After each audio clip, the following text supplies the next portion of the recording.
Assalamualaikum students, how are you all? I hope you all are fine.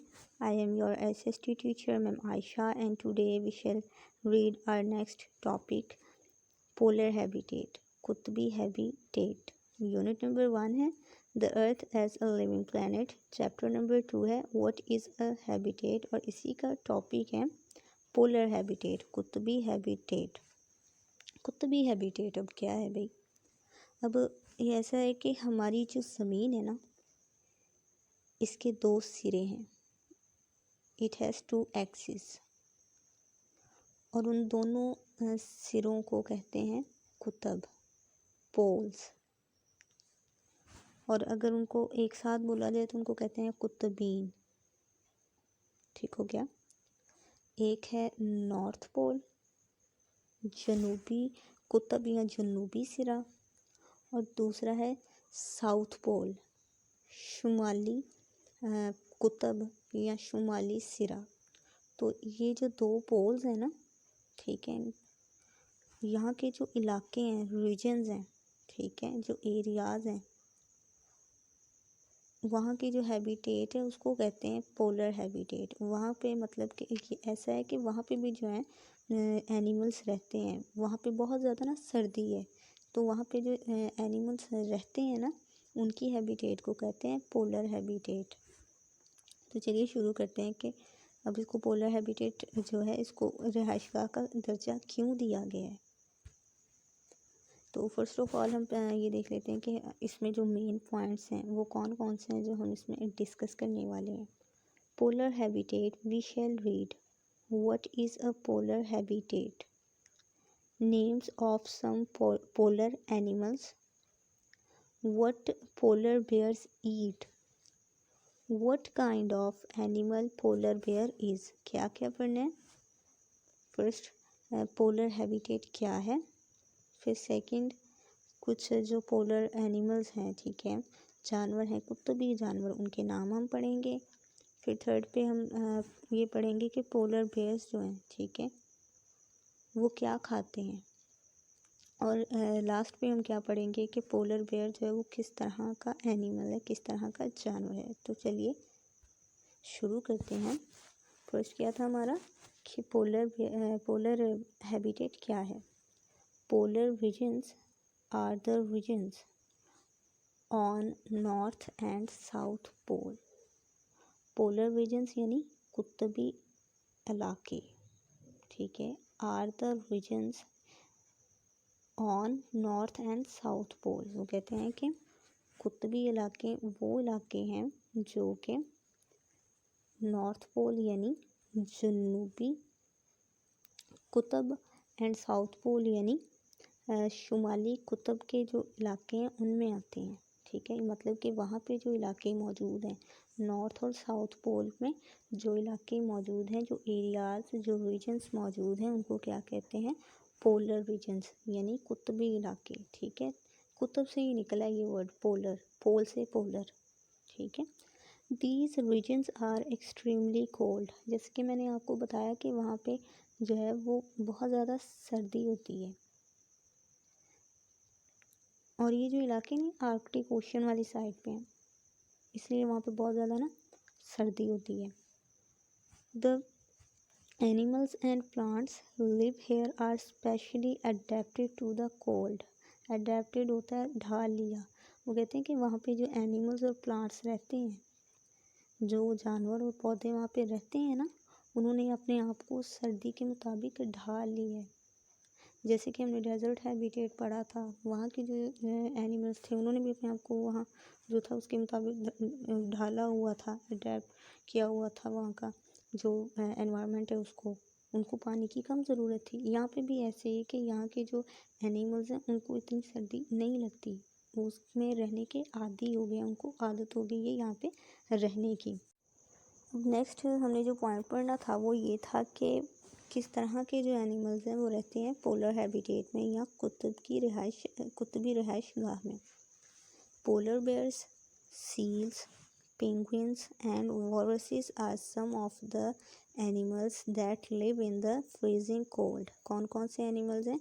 Polar bears. Polar bears यानी कुतबी रीछ है, ये क्या होता है, ये ना दिखने में जो है भारी भरकम होते हैं और वाइट कलर के होते हैं। वाइट कलर की इनकी जो है फर होती है जो इनको सर्दी से बचाती है। उसके बाद है सील्स। अब ये जो सील्स होती हैं ना, ये भी भारी भरकम होती हैं, लंबी लंबी होती हैं, लेकिन इतनी भी लंबी नहीं होती हैं, और इनोसेंट फेस होती हैं। इनोसेंट फेस होती हैं, और जैसे कैट्स नहीं होती, उनके यहाँ पे बाल आए होते हैं, ठीक है, हम कहते हैं कि मूछें आई हुई हैं, वैसे इनकी भी ना मूछें आई होती हैं, और ये भी जो है फिश खाती हैं। उसके बाद है पेंगुइन्स। ये बड़े क्यूट क्यूट से होते हैं, छोटे छोटे से, आप इसमें पिक में भी देख सकते हो। एंड वॉलरसीज। अब जो वॉलरसीज होते हैं ना, ये सील्स की तरह के ही होते हैं, बट ऐसा है कि ये उससे थोड़े ज़्यादा भारी भरकम होते हैं, और इनके ना आगे से जो है वो दो दांत निकले होते हैं, जैसे वो वैम्पायर्स नहीं होते, वैसे इनके तीत होते हैं, मतलब कि इनके मुंह से बाहर होते हैं, ठीक है। Polar bears, seals, penguins and walruses are some of the animals that live in the freezing cold. वो कहते हैं कि पोलर बेयर्स, सील्स, पेंगुइन्स और वॉलरसेस जो हैं, ये कुछ एनिमल्स हैं जो कि जमा देने वाली सर्दी में रहते हैं वहाँ पे। उसके बाद हमने ये पढ़ना था कि जो पोलर बेयर्स हैं वो क्या खाते हैं, किन जानवरों का वो शिकार करते हैं। The polar bears usually hunt seals and walruses. The rest enjoy the fish that live in the icy waters under the thick layers of ice covering the water. The polar bears usually hunt seals and walruses. मतलब क्या है कि जो seals और वॉलरसीज हैं वो तो fish खाती हैं ना, उनसे गुजारा करती हैं। जो पोलर बेयर्स हैं वो सील्स को भी खा लेते हैं, और वॉलरसीज जो हैं उनका भी शिकार करते हैं। The rest enjoy the fish that live in the icy waters. जो बाकी रह जाते हैं वो उन मछलियों को खाते हैं जो कि रहती हैं ठंडे पानी के अंदर, मतलब कि ये ठंडे पानी के अंदर से मछलियों का शिकार करते हैं, वहाँ से उनको पकड़ते हैं। that live in the icy waters under the thick layers of ice covering the water। अब ऐसे है कि यहाँ पे जो होती है ना पानी, उसके ऊपर इन इलाकों में पानी के ऊपर बर्फ़ की तह जमी हुई होती है, मोटी मोटी तह जमी हुई होती है। तो ये क्या करते हैं, उसमें जो मछलियाँ रहती हैं ना ठंडे पानी में, उसमें से उन मछलियों को पकड़ के खाते हैं। और लास्ट पे अब हमने पढ़ना था कि जो पोलर बेयर्स हैं वो किस तरह के जो है वो एनिमल है। The body of the polar bear is covered with the layer of fat and thick fur. This keeps it warm. It allows the bear to survive in extreme cold. Its diet consists of seals, small whale fish, walrus and plants। अब क्या है, the body of the polar bear is covered. जो body है ना polar bear की वो cover हुई होती है, ढांपी हुई होती है, विद द लेयर तह के साथ, ऑफ फैट, फैट होती है चर्बी, एंड थिक फर, और मोटी जो फर होती है, जैसे मैंने आपको पहले भी बताया, ठीक है, कि जो पोलर बेयर है इसकी जो बॉडी है उसको मोटी सी वो होती है, फैट की तह होती है पहले, उसके ऊपर जो है फर होता है, ठीक है, फर की जो है मोटी तह होती है जिसने इसको ढांपा हुआ होता है। यही वजह है कि वो सर्दी में, इतनी ज़्यादा सर्दी में भी ज़िंदा रह सकते हैं। दिस कीप्स इट वार्म, और ये इसे क्या है, गर्म रखती है। It allows the bear to survive in extreme cold. शदीद सर्दी में भी जो है वो सर्वाइव कर सकता है, ज़िंदा रह सकता है जो भालू है। Its diet consist of seals, small whale fish, walrus and plants. और क्या है कि इसकी जो डाइट है, जो इसका खाना है, जो रोज़ डेली जो लाइफ में ये खाता है, इसका मील, वो किस पे कंसिस्ट है, सील्स पे, स्मॉल व्हेल फिश जो छोटी मछलियाँ होती हैं उन पे, वॉलरस पे, एंड प्लांट्स और पौधों पे, मतलब कि ये पौधे भी खाता है, और जो दूसरे जानवर हैं उनका भी जो है वो गोश्त खाता है। अब स्टूडेंट्स देखते हैं कि आपको होमवर्क में क्या मिलने वाला है। ये वर्कबुक का पेज नंबर 4 है, ठीक है, जो बुक से जो है ना ये पिक ली गई है।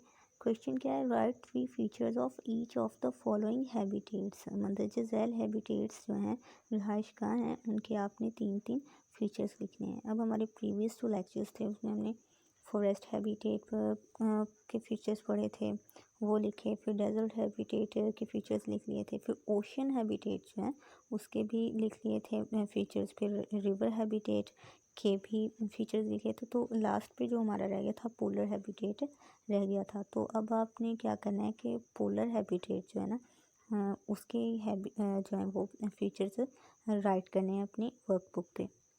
तो चलिए इसके फीचर्स देख लेते हैं कौन कौन से हैं। 3 features of polar habitat. Polar habitat या कुतुबी रिहाइशगाह की 3 खसूसियात। Polar regions are the regions on north and south pole. अब ये भी खासियत है कि और कोई जो हिस्सा है वो हमारी ज़मीन का इतना सर्द नहीं है जितने कि ये 2 रीजन्स हैं, ठीक है। ये पोलर जो नॉर्थ और साउथ पोल्स हैं इसके जो इलाके हैं जितने ये सर्द हैं उतना कोई और इलाका सर्द नहीं है ज़मीन का। तो ये क्या है, ये भी इसकी एक ख़ासियत है।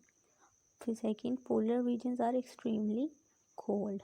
और क्या है इसकी खासियत कि जो पोलर रीजन्स हैं, ठीक है, कुतुबी इलाके हैं, ये बहुत ज़्यादा सर्द हैं, यहाँ पे बहुत ज़्यादा सर्दी पड़ती है। फिर थर्ड क्या है, the animals and plants live here are specially adapted to the cold. के जो एनिमल्स हैं, ठीक है, जानवर हैं और पौधे जो हैं, ठीक है, उन्होंने अपने आप को इस तरह से ढाल लिया है, इस तरह से वो ढल गए हैं इस एनवायरनमेंट में कि वो इतनी ज़्यादा सर्दी में भी ज़िंदा रह सकते हैं। तो ये भी इसकी क्या हुई, ख़ासियत हुई। आई होप सो आज का लेक्चर आपको समझ आ गया होगा। इंशाल्लाह अब नेक्स्ट लेक्चर में मुलाकात होगी। तब तक के लिए अल्लाह हाफिज़।